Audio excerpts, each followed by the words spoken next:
அனைவருக்கும் வணக்கம். இன்னைக்கு நம்ம வேள்பாரியின் 7வது அத்தியாயம் பார்க்க இருக்கிறோம். வாங்க வாசிக்கலாம். இருட்டும் போது நடுமலையின் மேற்கு திசை அடிவாரத்திலிருந்து புலிவால் குகைக்கு வந்து சேர்ந்தார்கள். இவர்கள் வரும் முன்னரே அந்த குகையில் பலர் இருந்தனர். எல்லோரும் கொற்றவை கூத்து பார்க்க பரம்பு நாட்டின் வெவ்வேறு ஊர்களில் இருந்து வந்தவர்கள்.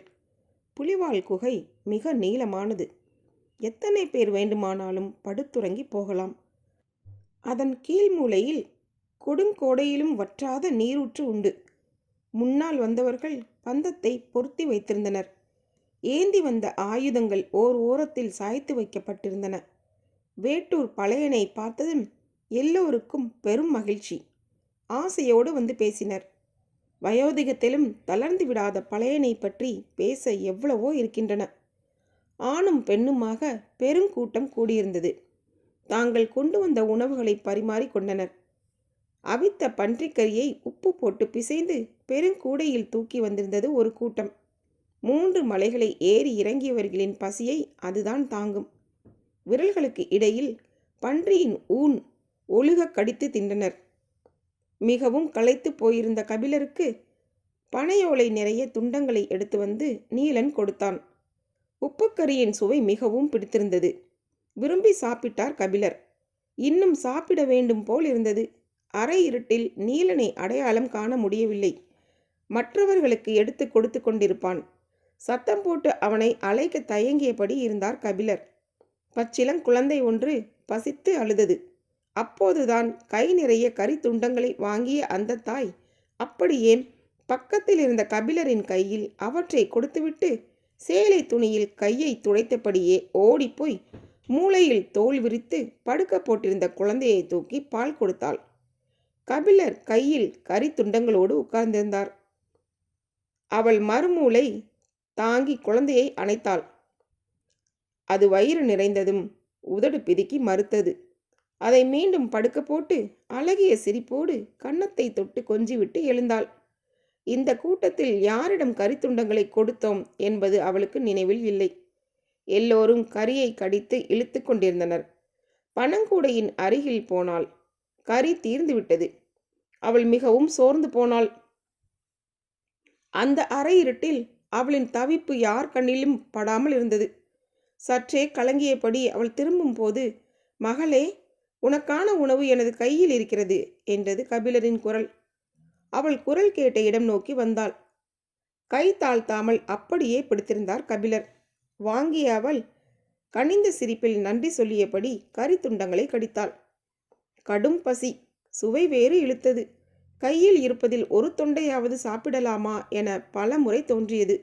ஆனால் கை நிறைய கறித்துண்டங்களை வாங்கிய நீ குழந்தையின் குரல் கேட்ட கணத்தில் மொத்தத்தையும் உதறிவிட்டு ஓடினாயே. தாய்மைக்கு முன்பு ஆண்களாகிய நாங்கள் அற்ப புழுவம்மா என்றார் கபிலர். பெரிய சொல்கிறீர்கள். இருட்டில் உங்களின் முகம் தெரியவில்லை.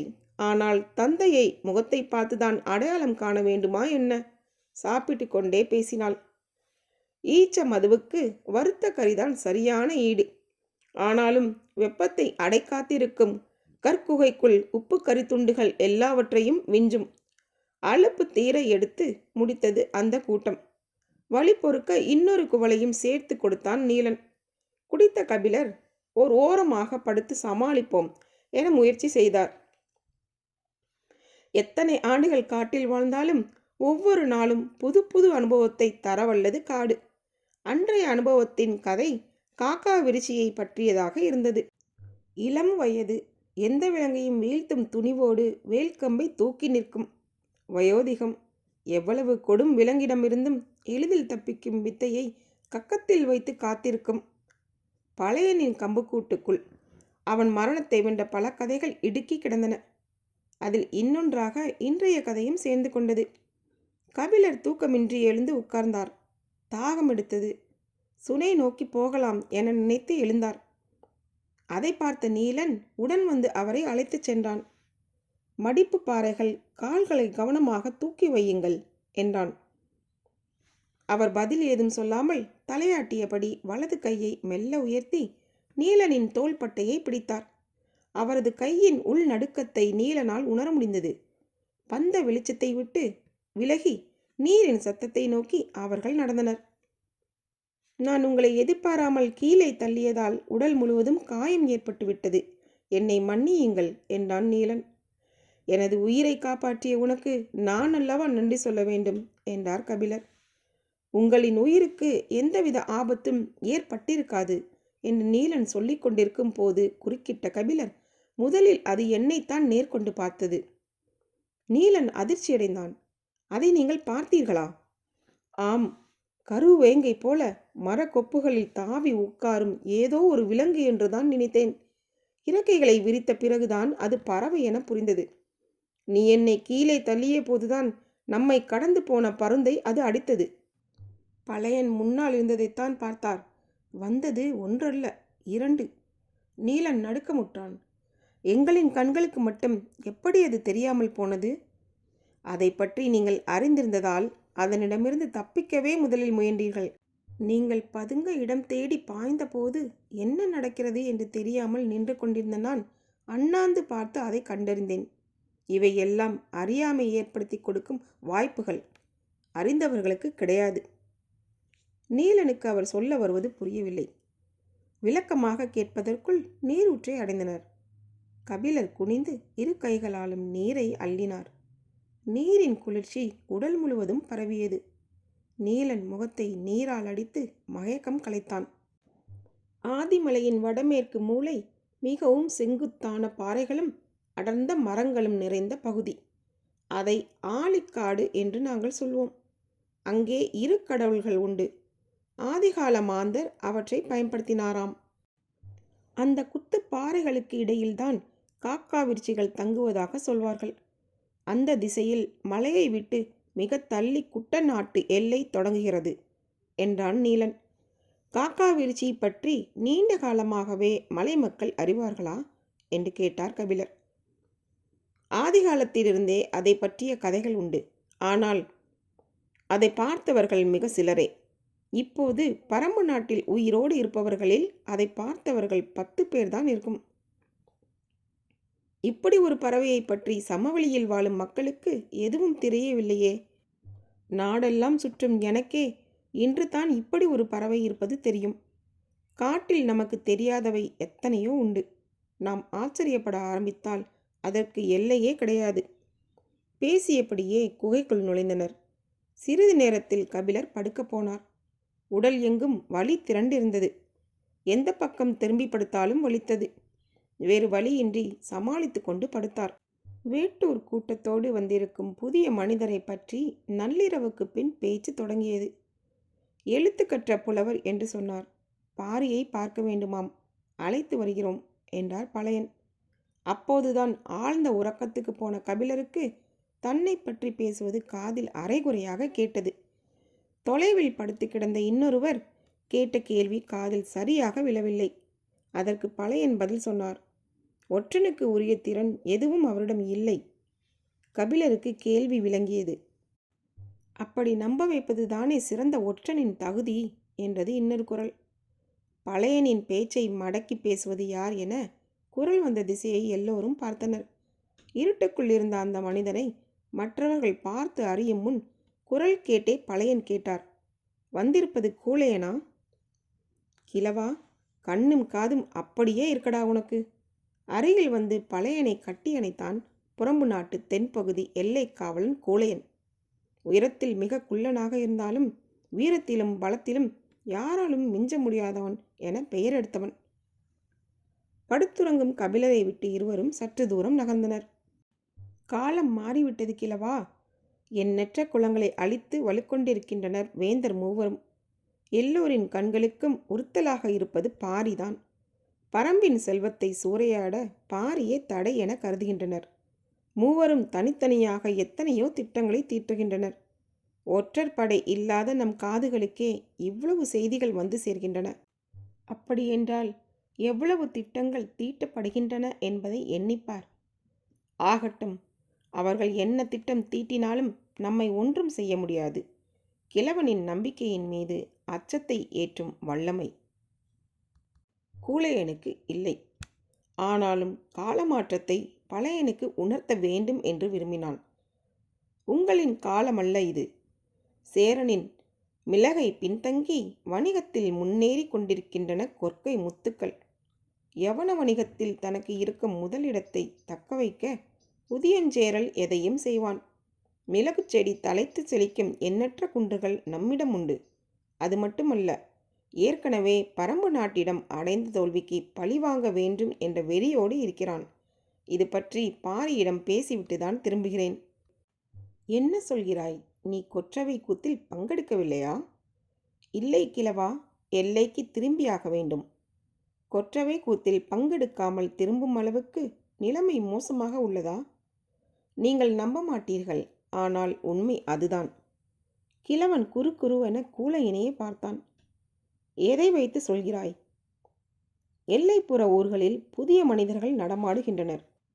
நாம் அறியாத வேட்டை நாய்கள் காடுகளுக்குள் அலைகின்றன. பள்ளத்தூருக்கு வரும் உப்பு வணிகர் முன்பு போல் உடனுக்குடன் புறப்படுவது இல்லை. தேவைக்கு அதிகமாக தங்கிவிட்டு போகின்றனர்.